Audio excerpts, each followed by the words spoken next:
Mga kapatid na kapatid ni Jesus, ang pamilya ng ating Ama. Ito ay isang paunang salita para sa mga awit 2 at 3.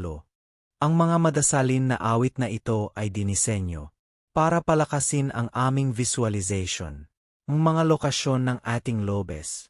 Sa utak mga natin, Yahweh, ang Ama namin, ang nagdisenyo ng ating pisikal na katawan. Ang kanyang lagda ay nasa ating DNA. Sa numerical spacing ng mga tulay ng double helix ng ating DNA.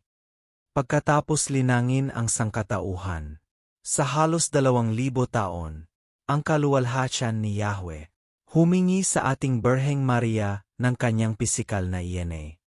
Ang kaluwalhatian ni Yahweh, Panginoon naming Jesus, pisikal na nagkatawang tao sa sangkatauhan. Paglikha ng ating ikanegatibo, 4 na dimensyon. Ating dimensyon ng oras. Diyos namin, Jesus, pumasok sa kanyang nilikha, mula sa loob sa kanyang nilikha. Pagpapakita ng pagpapahalagang ibinibigay niya sa atin, sa kanyang pamilya. Ang ating mga katawan ay nabubuhay mga tabernakulong ating Ama. Kinumpirma ni Jesus ang ating mga katawan. Sa pamamagitan ng pagbubunyag, ang dalas ng ating kamalayan ay batay sa ating sense pagkakasagrado. Maglaan tayo ng oras ngayon upang ipagpatuloy ang pagsasabi ng Grace.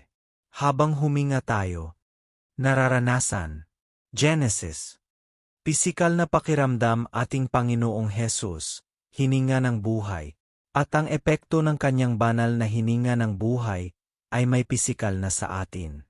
Sa pamamagitan ng pag-ilaw sa ating mga neuron cell. I-exercise namin ngayon ang ating mga neuron cell sa pamamagitan ng mentally illuminating ang lobes ng ating mga utak. Ang aming mga pisikal na katawan ay sa ating Ama, mga liwanag, sa ang eroplano ng kanyang paglalang.